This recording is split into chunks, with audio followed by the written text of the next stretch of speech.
Hello everyone, and let's talk about Star Wars Episode 7, The Force Awakens. Did it deliver, is the question. Did it deliver, and where does it rank among all the other Star Wars movies? And hell, the answer is, hell yeah, it delivered. Oh, I thought it was awesome. I mean, I loved it, really. And if you haven't seen it yet, go and see it. What the hell are you waiting for? Get out there and definitely go see it in theaters. It is awesome. If you have the chance, go see it in IMAX. Go to the IMAX. So awesome. It is a beautifully shot. The cinematography is excellent. You know, some of the sights and things. It's not all CG. A lot of it is kind of physical, blended in with CG. That was the problem with the prequels. Was every single thing seemed to just be CG. Everything was a green screen in the prequels. This has actual locations and a mix, obviously, of CG. It's not going to be totally, you know, there's a few as well, practical effects as well as computer-generated effects, which really works well, and it really complements this. Now, I should point out that this review that we're doing is going to be spoiler-free. Not going to be spoiling it. I will do another one. In a few days' time. I'll give you a few days to go see it, and we'll do another review, and that one will contain spoilers, but for now we're not going to go and do spoilers. Really, go and see it just for the spectacle of it. It is an amazing sight to see. The sound is excellent as well.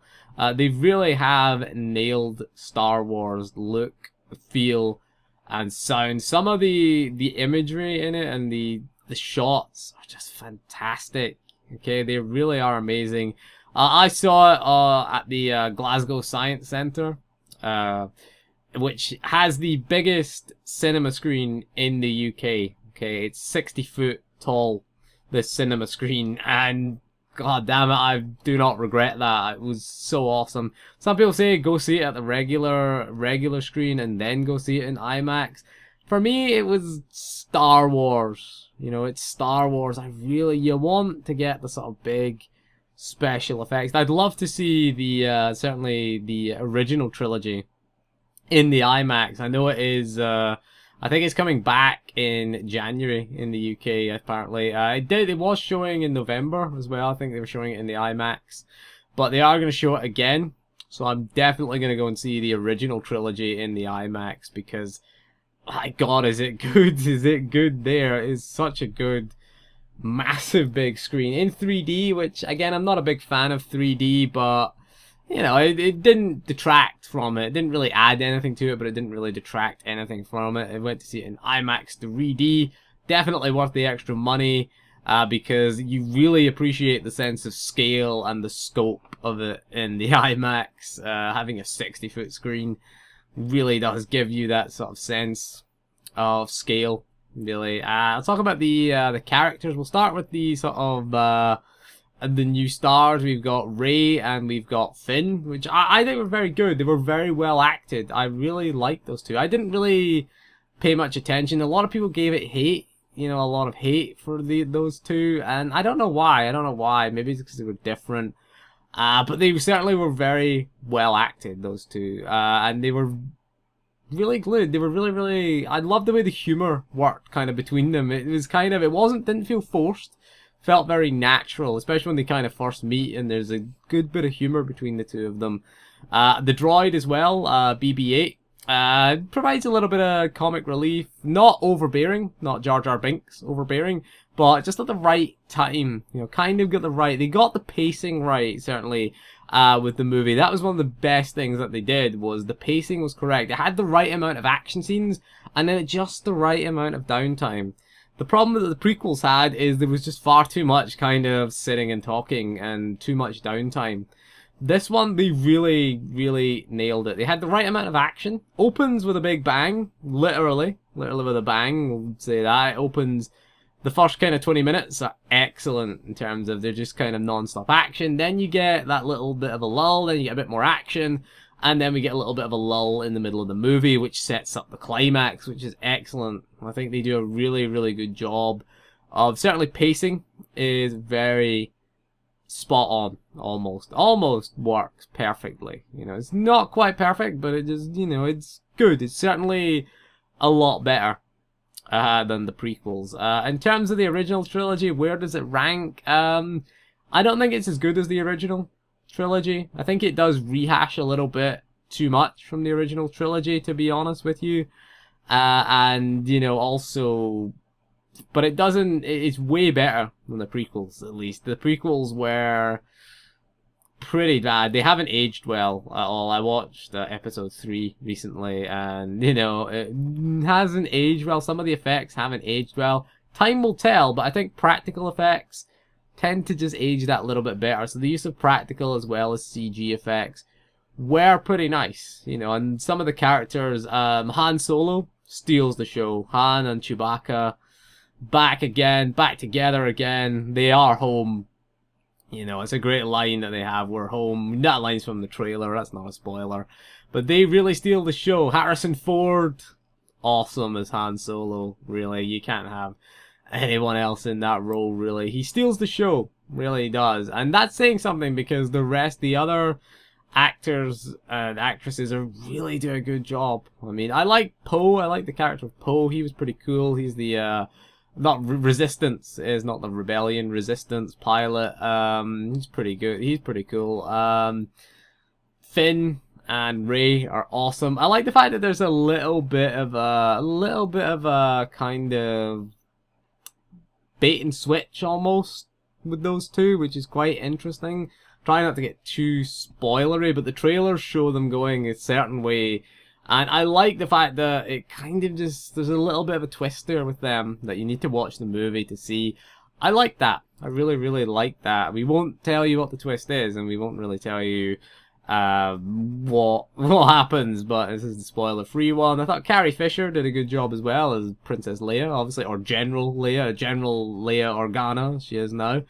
That's not a spoiler. I think that's pretty well known. She did quite a good job. You've got the usual, we had C-3PO back again, still annoying, but, you know, back in the movie again. I don't think that's a spoiler. I think everyone you kind of had to know.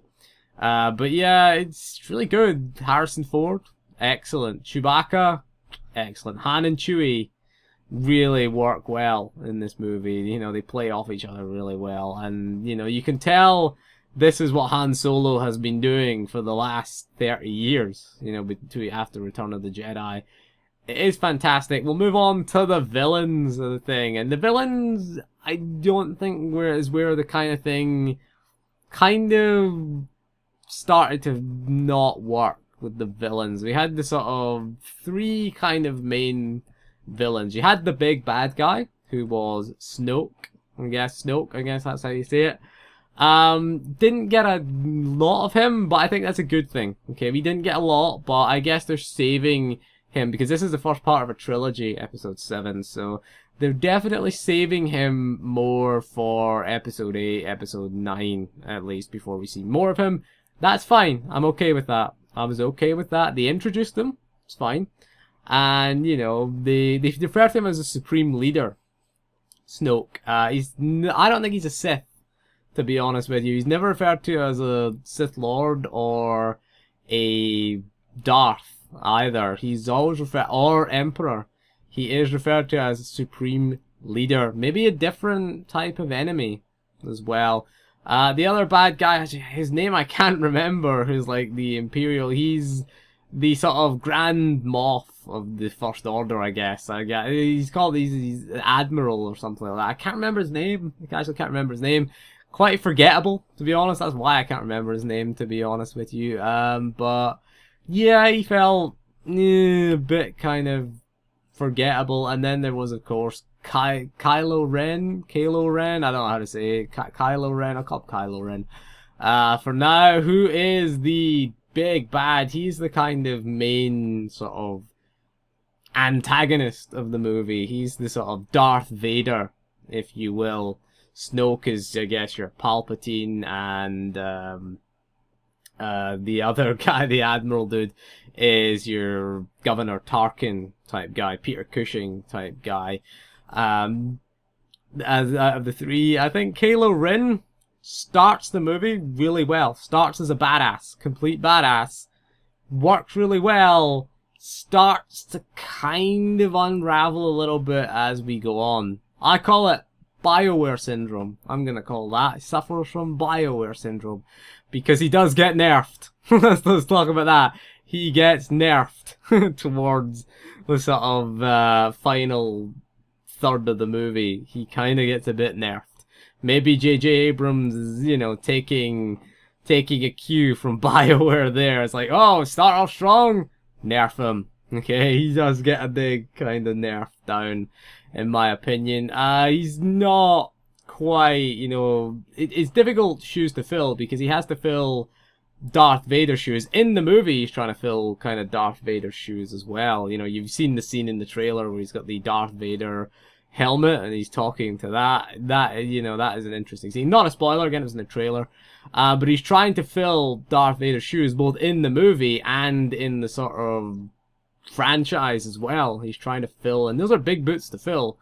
One of the things I didn't like about him was when he lost his temper, he kind of just went crazy and started screaming and hacking up sort of computer terminals with his lightsaber.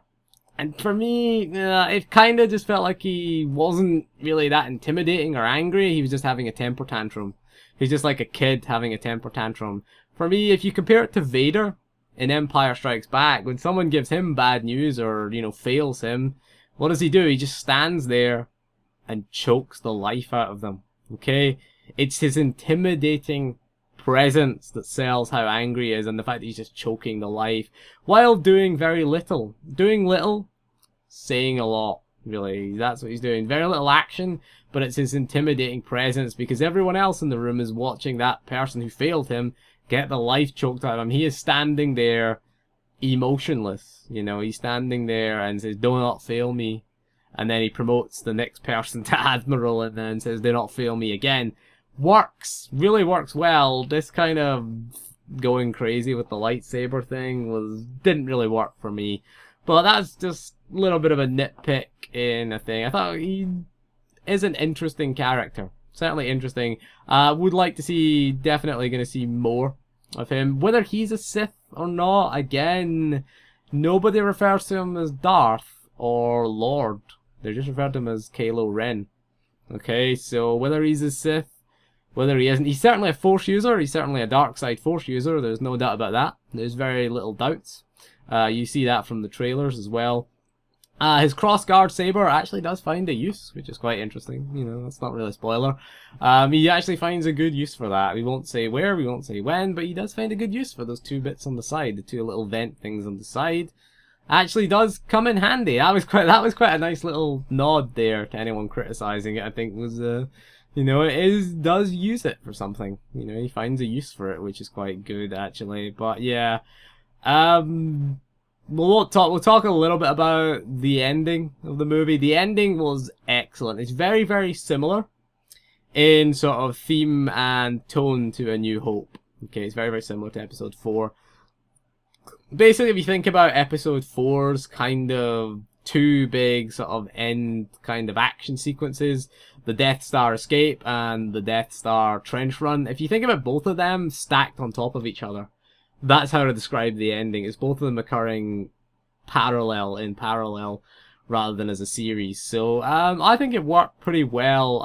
It's a very interesting, certainly emotional impact. I've never ever heard, you know, people criticize the no for Darth Vader. I've never heard the audience shout no at one point. Okay, we're not going to tell you what point, but I've never heard the audience. People were crying. People were also crying in the cinema at a movie. That's how powerful it is. Go and see it. I'm not going to tell you what happens. Okay, I'm also going to disable comments for this video, so no one can ruin it for you in the comments. So, you know, we're going to have that as well. But the ending is excellent. There's a good setup for Episode 8. It made me want to see Episode 8, which is good. You know, it's the first part of a trilogy, and I should want to be hyped for Episode 8. I am hyped, certainly, for going forward with Episode 8. It's going to release annually, I think. They're going to put out one per year, so maybe I don't know if maybe we won't get Episode 8 next year. We might get one of the spin-offs, because they're going to do a few spin-offs. We maybe not get episode 8 next year, but it does make me want to see episode 8. It just kind of sets up episode 8 quite nicely, actually, at the end. It's quite good, certainly, but there's very little missteps. I think everything worked pretty well. I mean, it is a very good Star Wars movie, certainly. It does have that vibe to it, it certainly is. There's a few things wrong with it that discuss in the spoiler review, because they can't really go into detail about what's wrong with it without discussing spoilers, okay? We can't really elaborate on a lot of that without saying, oh yeah, this is why we feel this way, without ruining the story for you, so I'm not going to ruin the story for you. I think we've done, we tried to sum it up without ruining every single piece of the plot for you. But I think some of the settings are excellent. Jakku is a cool place. It's very reminiscent of Tatooine. You've then got there's the planet that they go to, which is kind of reminds me of Yavin, actually. It's a kind of foresty type planet. I can't remember what it's called, actually. I don't remember what it's called. I've just seen the movie, and it's like, what's that called?